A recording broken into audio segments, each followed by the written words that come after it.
Lalu kurir menyerahkan paket tersebut, baru uangnya cair. Nah, seperti itu, gampang banget dan mudah banget.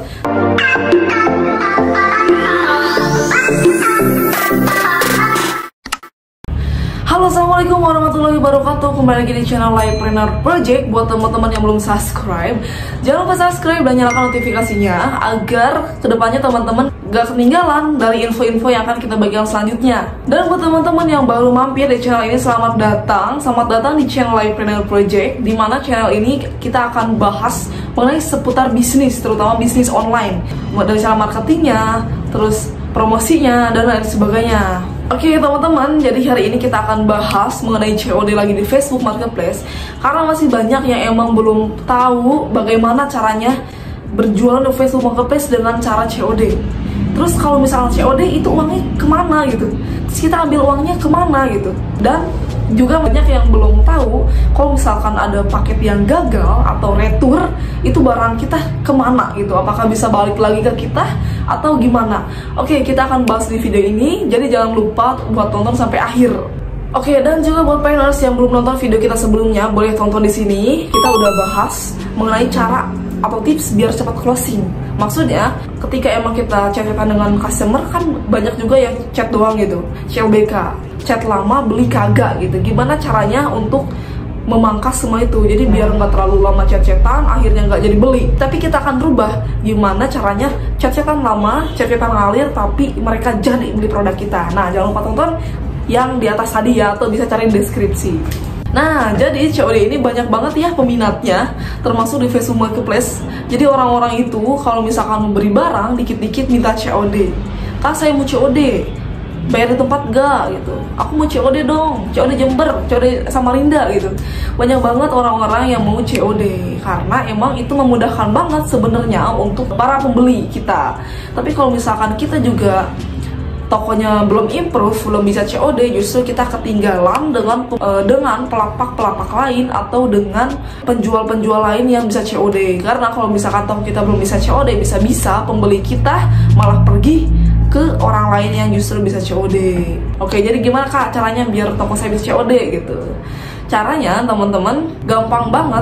Ketika emang teman-teman udah chat-chatan, udah deal buat dikirim barangnya, misalkan pembeli kita berasal dari Samarinda, kita langsung aja packing, kemas barangnya, terus kita langsung aja kirim ke ekspedisi yang sudah bekerja sama dengan kita. Bisa kita antarkan ke kantor ekspedisinya, atau beberapa ekspedisi itu sudah bisa menjemput ke rumah kita atau ke toko kita. Nah, sudah dikirim, nanti kurir akan memproses sampai dengan ke rumah customer. Sudah sampai di rumah customer, sebelum customer menerima paketnya, customer bayar dulu ke kurir. Nah, setelah bayar ke kurir, baru kurir menyerahkan paket tersebut, baru uangnya cair. Nah, seperti itu, gampang banget dan mudah banget. Tapi ada syaratnya. Syaratnya adalah daftar dulu. Jadi sebelum kita ngirim dengan cara COD, kita harus daftar dulu, alias kita harus ada kerjasama dengan ekspedisi tersebut. Ada Ninja yang sudah bisa COD, itu yang manual ya, tanpa Shopee, tanpa e-commerce, tanpa Tokopedia, tanpa Lazada dan sebagainya. Ada JNE, ada Ninja, ada Pos Indonesia, dan juga GMT. Buat teman-teman yang belum tahu gimana cara daftarnya dan gimana sistemnya, bisa tonton di atas sini, kita sudah buatkan videonya. Oke, jadi kita daftar dulu, dan kita juga harus tahu dulu dong mau milih yang mana dari keempat itu. Apakah teman-teman mau milih JNT atau milih Pos Indonesia?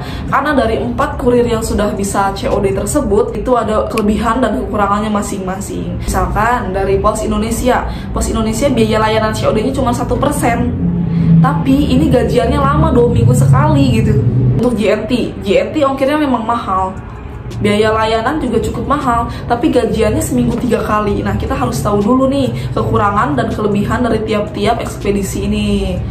Oke, itu ya, mudah banget ya pokoknya tipsnya. Teman-teman daftar dulu aja. Bisa teman-teman daftar online, atau teman-teman langsung datang aja ke kantor ekspedisinya. Misalkan teman-teman di dekat rumahnya ada Ninja, langsung aja datang ke kantor Ninjanya. Tapi kembali lagi, sebelum daftar, teman-teman lebih selektif dulu. Harus tahu dulu dari keempat yang bisa COD tersebut, kira-kira yang memudahkan dan menguntungkan untuk kita sebagai seller, dan juga menguntungkan untuk pembeli, itu yang mana gitu. Jadi harus tonton dulu video yang tadi di atas ya, atau bisa cari di deskripsi.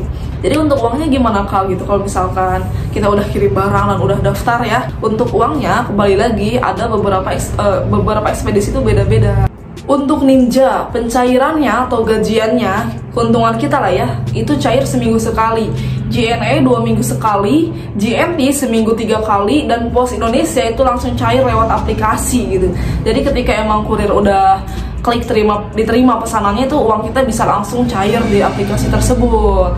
Jadi beda-beda ya tiap ekspedisinya tuh untuk pencairan uangnya. Terus Kak, kalau misalkan ada barang yang retur, itu gimana, barang saya gimana nih? Apakah saya harus ambil barangnya, ambil kemana gitu, atau barang saya dianterin ke rumah?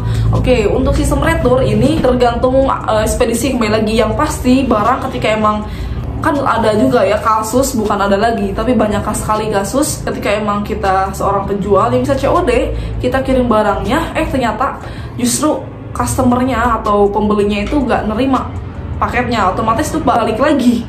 Kalau misalkan paketnya nggak diterima oleh customer, itu disebut dengan retur gitu. Nah, misalkan ada retur seperti itu, biasanya kita kena denda ya, antara kita dapat denda atau kita harus bayarin ongkirnya gitu, ongkir yang pertama gitu. Kita kirim ke Samarinda, ongkirnya 40.000. Ketika emang barangnya nggak diterima oleh pembeli, kita harus bayar sebesar 40.000. Nah kayak gitu, itu barangnya akan kembali lagi ke kita. Ada yang langsung dikirim ke rumah kita, dianterin. Ada juga yang kita harus ambil di drop point atau di kantor ekspedisi. Jadi ketika kita kirim, misalkan saya kirim ke JNT Jatinangor, ketika emang ada retur ya kita harus ambil lagi ke JNT Jatinangor. Nah seperti itu.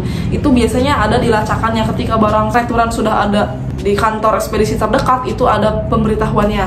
Nah seperti itu Preneurs. Oh ya, buat Preneurs yang belum follow IG kita, boleh langsung follow aja IG kita di sini dan juga di sini, biar teman-teman makin deket dengan kita, dan juga biar teman-teman tahu kita di balik YouTube itu seperti apa, dan kita juga bisa ngobrol-ngobrol lah ya di sana. Oke, jangan lupa untuk follow IG kita ya. Nih teman-teman Preneurs, aku juga udah beberapa kali dapat order dari Facebook grup, itu ada yang sampai 70 sekian gamis. Itu pembelinya real dari Facebook, nanti kita akan buka. Ini dia pembeli aku. Jadi beliau ini beli ke aku tuh gamis, 70 gamis lebih. Nah, ini deal-dealannya ya, tuh. Jadi beliau ini totalnya tuh 75 gamis yang dibeli untuk seragaman. Ini tuh beliau ini punya link ke perusahaan yang akan membagi-bagikan atau meninfakkan kepada anak yatim piatu kalau nggak salah. Nah, mereka mempercayakan kita untuk menyuplai barang yang akan disumbangkan tersebut, itu dari grup. Nah ini dia, coba kita buka, bener gak nih dari grup? Nah bener kan, dari grup ini. Mudah-mudahan apa yang tadi aku sampaikan bisa bermanfaat buat teman-teman. Mudah-mudahan Preneurs jualannya lancar, laris, dan juga sehat selalu. Mungkin itu saja, jangan lupa subscribe channel ini untuk mendukung kita agar lebih semangat dan lebih sering lagi bikin konten video-video seperti ini. Terima kasih. Wassalamualaikum warahmatullahi wabarakatuh.